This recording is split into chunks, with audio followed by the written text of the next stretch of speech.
remember that this is Jesus' birthday, so we made a cake fitting the situation. Ready? Happy birthday to you. Happy birthday to you. Happy birthday, dear Jesus. Happy birthday to you.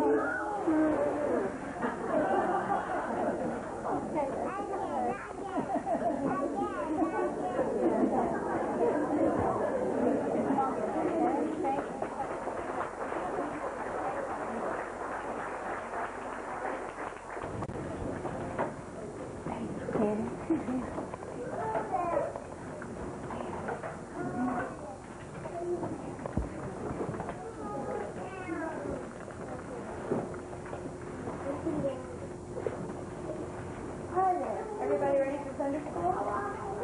No. Oh, come on now. Oops. I guess I'm not ready. Start. I forgot my appendix book. I'll be back in a few minutes. While I'm gone, why don't you think about what you want to do for the Christmas program? I want to be in a double Christmas program. I'm not doing it. You're not getting me up there. I'm going to stay home and watch TV. The whole thing's really stupid.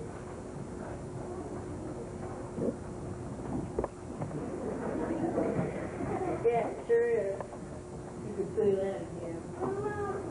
It's okay for the little kids. They don't know any better. The adults think it's so cute. And the choir acts like they have a good time singing. Can you believe it? The older kids always get the new things to do. There isn't one good reason for us to get up on that stage. Make fools of ourselves. Boy, there sure isn't. That's right. Our teacher said the reason we're doing this is to spread some Christmas joy. What is that supposed to mean? Maybe we could give out candy to everybody. That would make them smile and be happy. Instead of some games and broken home. We could give away my cat's litter of kittens to the winter. I bet that would make your home sweet for you, like. Hope you're all kidding. Let's really give away some Christmas joy. Remember the little saying that helps us remember the true meaning of joy? Oh, sure I do. The J stands for Jesus. We should put him first in our lives. You know his brother. We should put them second in our lives. The Y is for yourself. Person should put himself last. That's it. What a good idea. Joy. What? Now, it sounds as if you all have been up to something while I was gone. You sure have. We made a discovery. We almost went on strike. But when we came to our senses, Yeah, we kind of forgot what a Christmas program is for. We aren't having it in order to show off. We are going to show. Joy.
presents for, it's a wonder that you're still up and around. Oh, I don't mind shopping, especially Christmas shopping. I can pick out the best present for each person. Well, I don't. You mean you don't like shopping? It's deadly, and the stores are so crowded, even in one-horse town like ours. One-horse town? You better not let your father hear you say that about Laneville. Oh, it's fine for him. He can get his writing done here easy enough. Heaven knows there's plenty of peace and quiet. In fact, this place is like a morgue. But that's what is so pleasant about it, Sally. After the hustle and bustle of New York, Laneville is positively heavenly. And your father has really made progress here on his new novel. That's something, I suppose. Personally, though, I think this place is full of pigs. You can almost see the hay coming right out of her hair. That's not a very nice thing to say. I think the people here are very pleasant and friendly. Friendly? There are a lot of cold fish, if you ask me. I've heard of New Englanders and how they're supposed to be so reserved and rather distant. Well, I've found out. You sure don't seem to have much Christmas spirit, Sally. Christmas spirit? That's a joke, Mother. Christmas is nothing but commercialized fare anyway. The only ones that benefits are the merchants. They're making money hand over fist. Just as they do on Mother's Day and Father's Day and all those other so-called holidays. Everyone spends as much money as possible. Goodness, you're getting cynical. I just see things as they are. And honestly, Mother, if I have to spend much more time in this ghost town, I'll lose my mind. I dread going back to Laneville High after Christmas holidays. Your father and I have noticed you don't seem very happy there. The place gives me the creep. A lot of kid stuff about Saturday night parties and silly basketball games. At Miss Fenwick's school in New York, we concerned ourselves with important things. Such as? The latest books, plays, concerts, you know, important stuff. We thought about sending you back to Miss Fenwick for the rest of the year. Oh, Mother, have you really? That would be just wonderful. Back to civilization once more. Well, John, you've worked late tonight. Yes, the writing was going well, and I didn't want to leave it. One of my characters has me on the run, though. She's a woman, one of those slinky, attractive creatures, and she seems to keep popping up into the books when I least expect her. Why, Dad, I didn't know you were interested in such types. I'm interested in them only as characters in a novel. I should hope so. Remember last Christmas Eve? We all went to Mr. Hammond's wonderful party. And then on Christmas Day, we went to the theater. Oh, New York is the place to be on holidays or any other day. That's all I've heard from her for the last hour. I take it Laneville doesn't agree with you, Sally. Or I don't agree with it. Strange, because your brother likes it here very much. Of course he does. Tom's a hero at school. Football and basketball and all the sort of adolescent dribble. Besides, she's fond of Sue Benson, too. And she's enough herself to make him think Wingsville is wonderful. At least he's entered into the spirit of things. You, on the other hand, have been rather aloof. Why haven't you taken part in more school activities and learned to know some of the local young people better? Don't you know, John? She thinks the entire population of Laneville is composed of hits. Indeed. They don't have any sophistication whatsoever. I found them to be intelligent and well-informed. I guess that's from your short story. You mean a village incident? Yes, that one came out in the Saturday Evening Post. You made the small town sound like paradise. Laneville is far from paradise, as far as I'm concerned. It's a very pleasant place, and you'd be surprised how many townspeople have spoken to me about the story. They're delighted, and I use Laneville as a setting. It's probably the first publicity this town has received since the Revolutionary War. I told Sally she could go back to Miss Fenwick for the last half of the school year. Yes, she can if she wants to. I do want to, Dad, very much. Oh, I'll miss you, Sally. But if that's what you really want, I'll get a letter off to Miss Fenwick's tonight before I go to bed. Thank you, Dad. You're a darling. 9 o'clock. Where's Tom tonight? My glorious voice brother is out singing Christmas carols with some of his pals. Why didn't you go? Good stuff. I think it's a very charming custom. You don't seem to have any Christmas spirit at all. Christmas is commercialized. This slide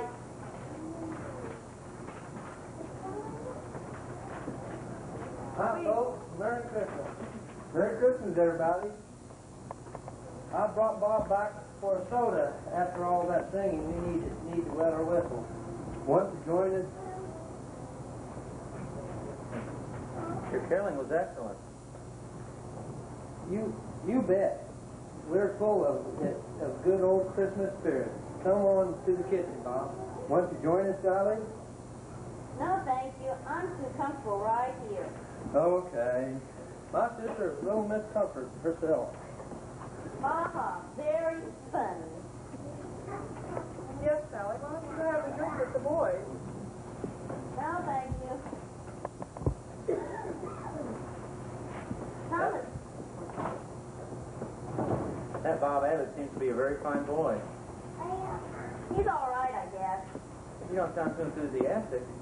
He's so much like Tom, crazy about sports and parties and that sort of thing. Aren't those natural interests for young people? There are other things in life. Besides, Bob is like all New Englanders. Why, I don't think he ever spoke 10 words to me before tonight. And how many words have you spoken to him? It's certainly not my place to make advances on the male population of Plainville.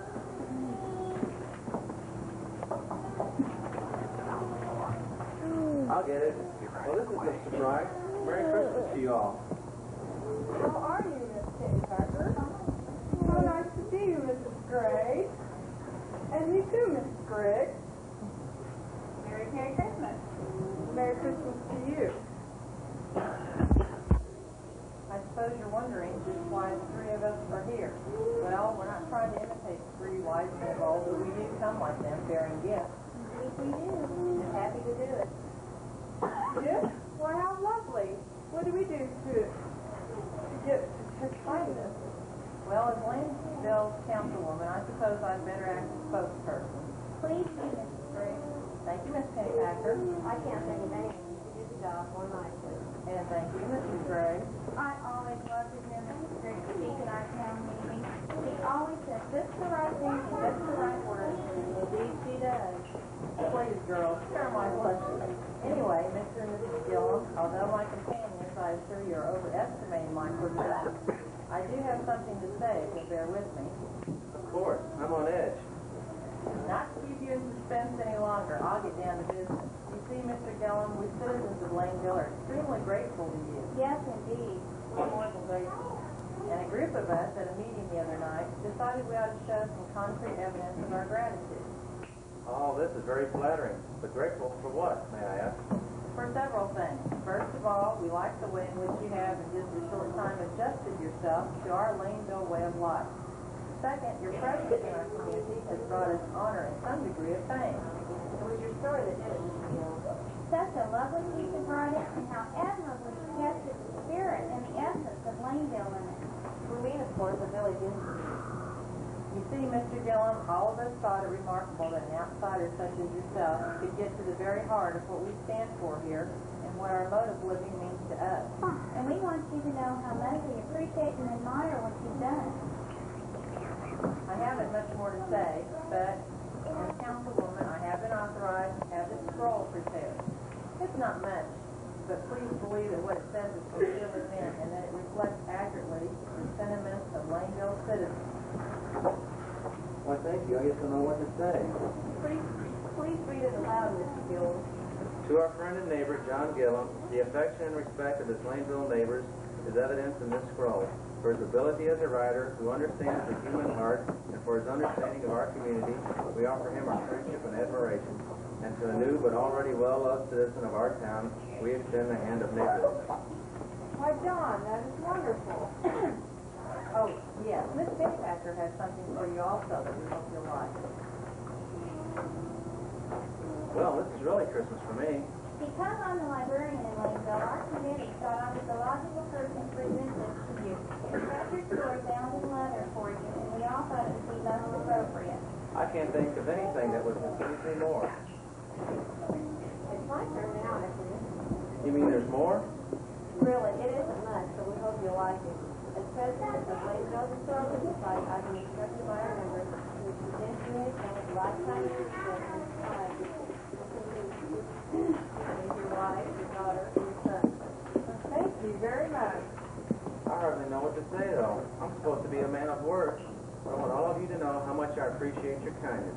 You merely illustrate what I've known all along, that Lanesville is an Everly place. Bravo. Come, won't all of you have some refreshments with us? John, let's go into the dining room for a snack. Wonderful idea. Thank you. I'm supposed to be on a diet, but I guess I could cheat on Christmas Eve. Indeed, one should.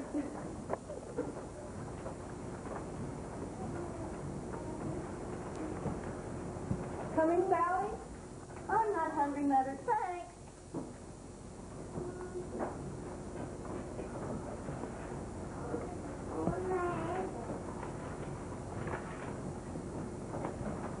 Hi. Hello, Bob. Where's Tom? He's helping your mother with the refreshments. Say, isn't it wonderful about your father? The old town has really gone out for him. Very nice. That story of his is good. I didn't know you'd read. You read it. Sure, I've been wanting to tell your father how much I liked it, but well, you know, it's kind of hard to tell the author exactly how you feel about the story. And you New Englanders have never been famous for talking a lot. I guess that's right. You know, part of your father's story reminds me of Thor. It has the same viewpoint as what Walden does. Dad would be flattered to hear you compare him to Thor. I had no idea you were a Thor fan. Gosh, yes. His writing is always meaty. Sometimes he sink your teeth into it. Emerson is the same way, too. You really have to think when you read him. Last summer, I read Emerson's essay on self-reliance a dozen times or more and found something new in it each time. I've read it several times, too. When I was in Miss Fenwick in New York, I thought it was wonderful. But I didn't expect you to feel that way. What do you mean, Sally?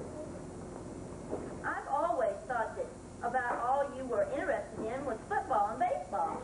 There's nothing wrong with football and baseball, but for Pete's sake, I know there's all other things in life.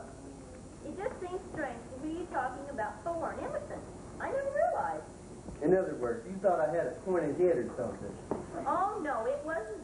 It was just that I never thought you were looked like this. Well, how would you know? If I like to read, you hardly speak to me at school. In fact, you just rush by me in the hall with your head up in the air. That's not true. It's just that everyone in Lanesville High seems so reserved. They hide themselves like turtles all the time. You just don't understand. Some of the kids are shy, and they don't want to impose themselves on anyone. But you should have heard what the boys said when you first came. What do you mean? They were all talking about how pretty you were and what an addition you made to school. Not one of them has even hinted he was glad to see me around. They were all afraid to talk to you. Some of the fellas began to think you were conceited and that you looked down on them because you came from New York. I remember back in October, some of the kids wanted to ask you to be a cheerleader, but they didn't dare. They thought you laughed right in their face. But I would have loved being a cheerleader. I'm sure you could be one next year. I'll be glad to tell him if you want me to. No, I think it might be nice if I had told them myself. Well, wish I was going to be around to see you in action. But where are you going? To Harvard, I hope. Harvard? Sure. My father went there, my grandfather, and my great-grandfather. Golly. Sally, there's been something I've been wanting to ask you, but I've been afraid you'd give me the cold shoulder. Go ahead, Bob. Well, here goes. You probably know that during Christmas week, there's always a big party in Langville. We have to celebrate the anniversary of the Battle of Langville. That was back in the Revolution when a band of Langville volunteers stopped a British raid on the town. I've heard of it. The party is a costume fair. Everyone goes dressed in clothes of the Revolutionary period. You probably think that's silly, though. I think it sounds like a lot of fun. You mean that? Of course I do. Well, then I guess it's safe to ask you, will you go with me? I'd love to. Well, that makes this a really Merry Christmas for me. For me, too.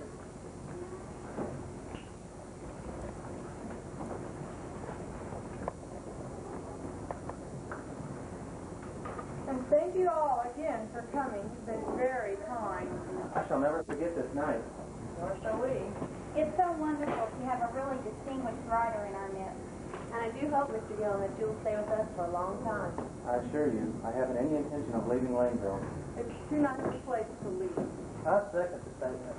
Good for you, Tom. Now, girls, we best be going. Merry Christmas, everyone. Merry Christmas. Now, wasn't that a wonderful gesture on their part? I don't know when I've encountered such friendly people.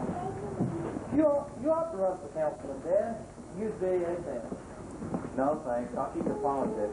Excuse me. No, thanks. I'll keep out of politics and stick to my typewriter. I have to be going. It's getting late. Thanks for the soda, and thank you, Sally. Thank you. Say, what's going on here? Nothing that concerns you, old boy.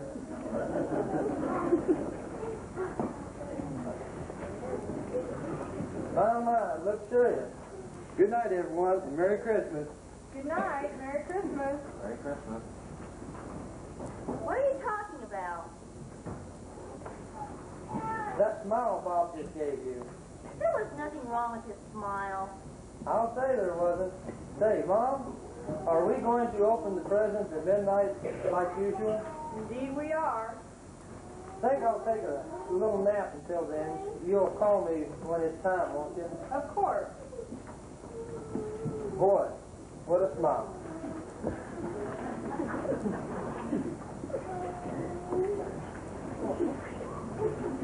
I suppose this is as good a time as any for me to write that letter to Miss Fenwick. If you're going to go there next month, we'd better make arrangements as soon as possible, Sally. That's a good idea. Dad, I don't think you need to write that letter. Not write it? No, I've changed my mind. That's a woman's privilege. That's wonderful, Sally. I'd much rather have you here with us. And I'd much rather be here. Changed your mind about Lanesville? Yes, Dad, I have. It's hard to explain, and I don't suppose I can put it into words the way you could. But I think I've been a bit hard on Lanesville. Did the scroll have anything to do with it? Did that change your heart? Yes, that, and a lot of other things. I didn't understand before tonight. I guess I never understood that you have to give in order to get. That in order to have friends, you have to be friendly. Maybe it's something like Christmas. It's really more fun when you give presents than you can get them. I'm glad to hear you say that. I just wish I'd realized a lot sooner how standoffish I was. Maybe such things like that take time, Sally. Anyhow, I don't need to make a New Year's resolution to like Lanesville. I know I'm going to like it here. Any particular person in Lanesville you know you're going to like especially? Oh, Dad, Bob is a nice boy, and I do like him very much. But I'm thinking of other things besides Bob. I could have joined some of the school clubs. I could have tried out for part in the school play. I could have done anything. I'm just lucky I have such a chance to prove myself. Did you know that they wanted me to be a cheerleader, and they were afraid to ask me? You'd make a mighty pretty cheerleader. I'm going to ask if I could be one next year. Good girl. I think Tom's idea about taking a nap until midnight is a good one. I'll go to sleep now, but remember to wake me before the festivities begin. Now that's the best Christmas gift of all. Goodwill toward men. I think Sally found the meaning of those words. Yes, she's grown up a bit tonight. And now, how would you like me to read you what I've written today? You mean about the slinky, attractive woman that keeps popping up in your book? Well, she does make an appearance. Just to show you that I'm full of Christmas spirit, too, I'll come along with you, John, as you said, goodwill toward men and women, too, slinky or otherwise.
I don't even want to go to that stupid practice anyway. Yeah, but if you don't go, you can't be in the president Sunday. Big deal. It's like I don't know when to do it anyway. Fine.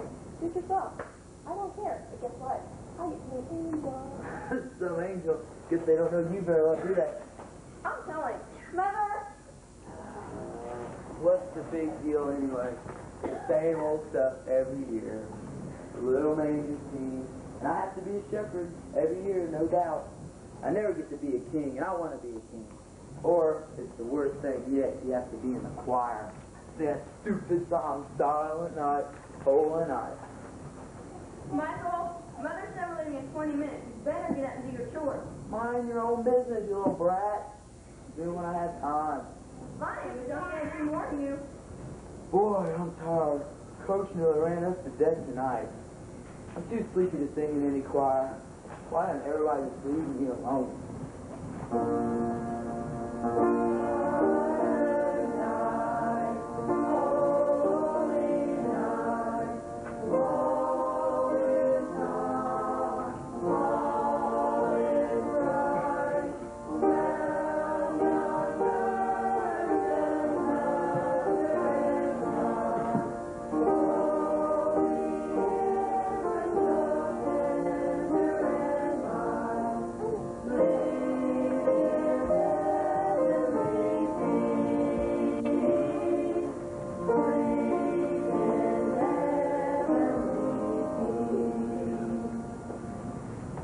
What's happening? Is this program practice? I don't think so. I don't recognize any of these people. It certainly isn't our Sunday school class. This certainly isn't our church. I know it.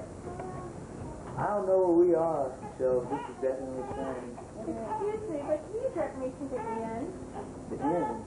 Do I look like I know what the end is?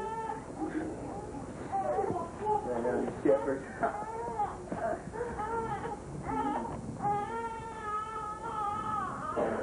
Somehow, I don't think she's talking about the holidays. I know.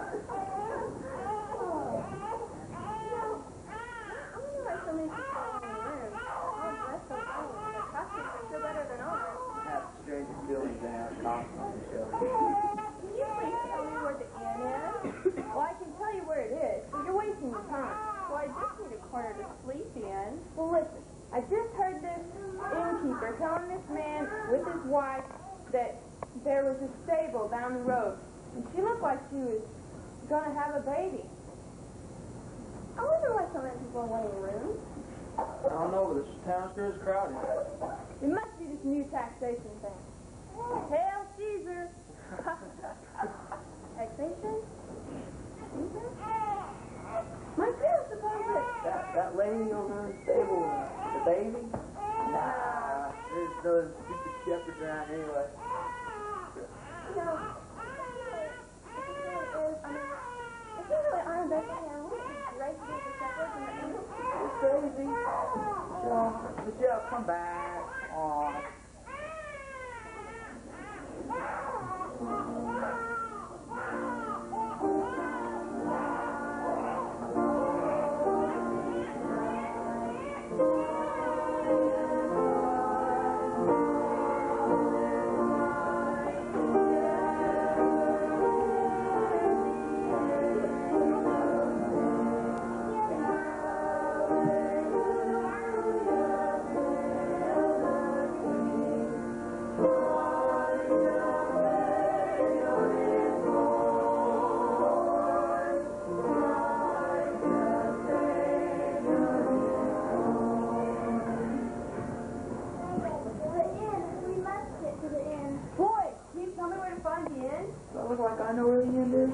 The most wonderful thing just happened. We were with our sheep, and this angel came. Sheep? Angels? Michael, I was there. I was with the shepherds, and the angels came. Come on, come with us to find Jesus. Hurry, or you'll miss it.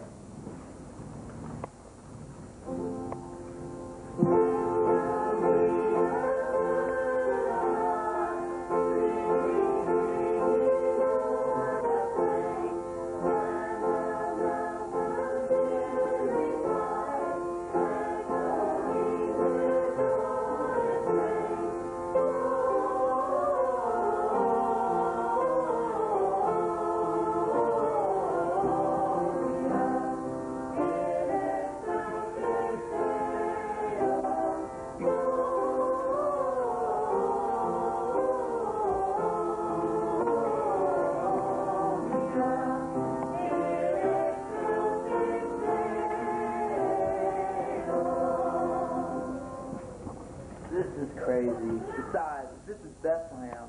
Where all the stupid shepherds at? If I'm going to see the Savior Jesus they're talking about, I'm not going to be a shepherd. I've done that for 5 years straight. I want to be a king.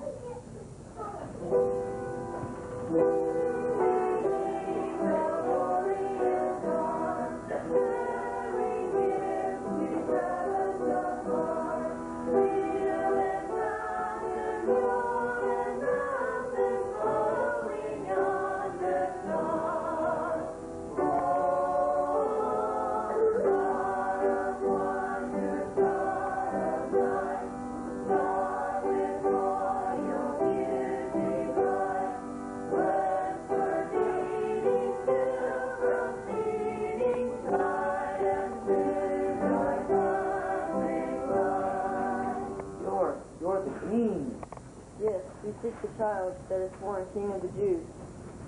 No, I really don't believe it. We have just come from Herod. His wise men said that the babe would be born in Bethlehem. We've been traveling many miles. It's probably starting to east and have come to worship him. If you wish to worship him, you may come with us. You mean I can go with the king? Yes, my son. And I have a chain with a compass, so you may have to come along. You must hurry. We must not lose sight of our star.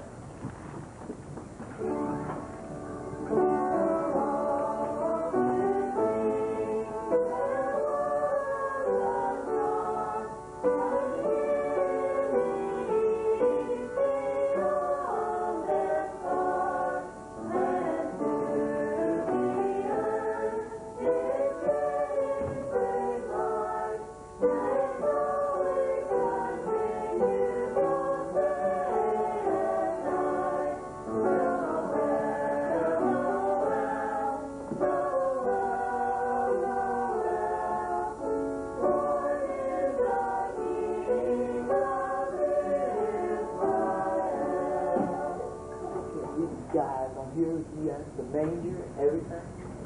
We're entering the presence of the Son of God. You're the manger. This is the baby. So what do you think, Mike? Well, so different than what I thought. I mean, I always wanted to be a king. But now that I am one, I only have a gift for him. Mike, you gotta understand, he doesn't want a gift. He just wants you to live for him and tell others. Then I'll do that. Come on, we don't want to miss anything.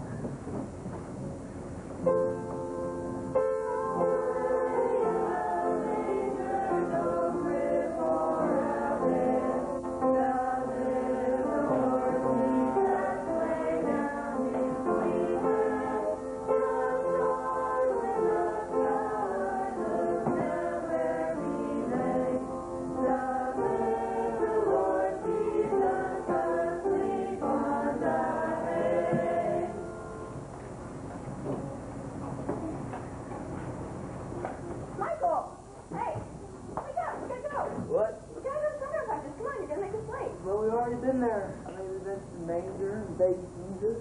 You are really absurd. Wait a minute. I must have been dreaming. What was I? What are you doing with that gold chain? I mean, I thought you were singing the choir. Doesn't matter. That I do, and I will sing in the choir, because I got a lot to sing about. Come on, Michelle. Not too late. Jenny, if you could get the light, we'd like for everyone to stand and sing number 88 with us, Joy to the World.